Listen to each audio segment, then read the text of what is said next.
there will always be the laws of God in the middle of paradise. What am I trying to say?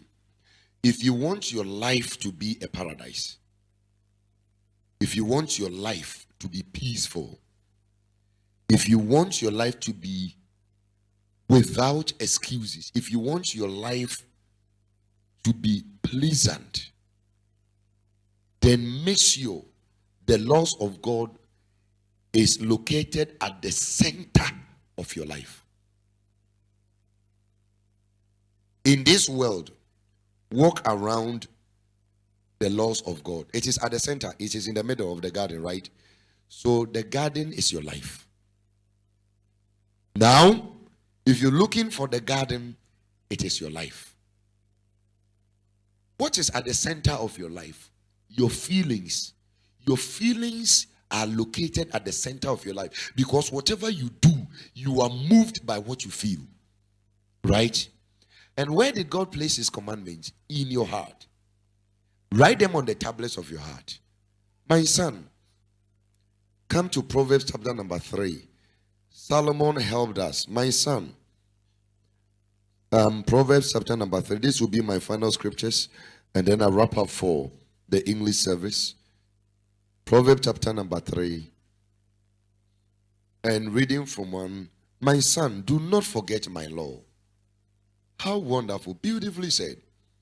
My son, do not forget my law, but let your heart keep my commandments. Let your heart keep my commandment. For length of days and long life and peace they will add to you. Wonderful. Isn't that beautiful? My son, do not forget my law, but let your heart keep my commands. For length of days and long life and peace they will add to you. Let not mercy and truth forsake you.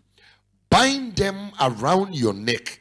Write them on the tablet of your heart, and so find favor and high esteem in the sight of God and man.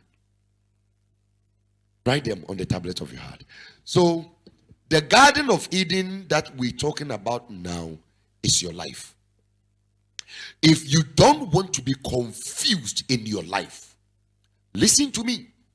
This is why I make my point. Back to the Garden of Eden. If you want your life to be like Eden, then remember in the Garden of Eden, there were 2 trees at the center of it. And one of them was a warning against breaking God's laws. The moment you decide to break the laws of God in this garden of yours, in this life of yours, you will not know peace. Are you with me? So, don't allow some pastors, don't allow some teachers, some apostles to drive you away from your Eden by telling you there are no laws to be kept. Don't allow that. If you do that, you are just repeating what Eve did. Somebody entered a garden that was given them, and the person came to tell them what was in the middle wasn't important, so they could destroy it. And by so doing, they ended up walking out, being banished from the garden. If you're not careful, it is your life. But you'll be so confused. All the confusions you people are having in your lives, they are no more confusing from anywhere.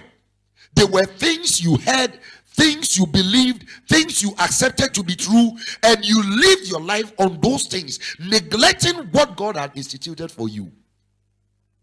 And this is how come Babylon has started. So most people listening to me, they are so confused about life. You are so confused about life because at the center of your life is a forbidden tree, and you are tampering with it.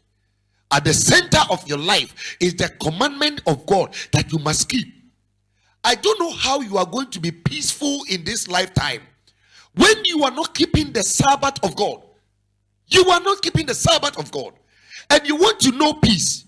Well, You have decided to serve God the way you want to by keeping Sunday as the Sabbath, which is the first day of the week. Who told you to do that? Satan has come into your garden and is telling you that you can keep the Sabbath on Sunday, and you have listened to him, and indeed you are keeping the Sabbath on Sunday.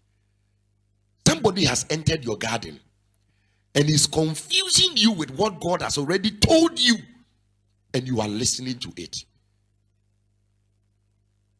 Ladies and gentlemen, God will always find a way to reach us with his infallible word, his true word. And I'm beseeching you, brethren, believers all over the world, I'm beseeching you. Your life is like a garden. Are you with me? Yes. God doesn't want you to be confused. No. He wants you to have the clarity of mind. He wants you to live without doubt. When he talks to you, he wants you to obey. He wants your life to be moving around his commandments. That's the only time you find peace. If you want to live your life based on false teachings, somebody is entering your garden. Remember the fear of Apostle Paul when he was talking to the church of Corinth in the verse 3 of 2 Corinthians 11. Verse 3 of 2 Corinthians 11. And let me have the scriptures on the screen. 2 Corinthians 11 verse 3. Will you start from verse 1? Did I say I was going to read Proverbs as my final? I have gone to see the smile and giggle from some people's faces, insinuating that you like that. 2 Corinthians 11 verses 1, 2, 3. Oh, that you would bear with me a little folly, and indeed you do bear with me, for I am jealous for you with godly jealousy. For I've betrothed you to one husband, that I may present you as a chaste virgin to Christ. But I fear, lest somehow, as the serpent deceived Eve by his craftiness, so your minds may be corrupted from the simplicity that is in Christ Jesus. Oh. When Satan enters your life, he enters your life through your friends. He enters your life, your garden, through your pastors, your teachers. He enters your life through the people around you. And they begin to tell you things that you ought to be doing with your life that are contrary to things that God expects you to do with your life. Who gave you that advice? Who gave you that advice that made you sin against God? Who gave you that advice? Maybe your husband, maybe your pastor, maybe your friend. So at that point, it is just like Satan entering the garden, your garden, and deceiving you. Ladies and gentlemen, the Garden of Eden that I say I'm referring you to isn't that physical garden. It is your life. All this talk I've been having, I'm referring to your life.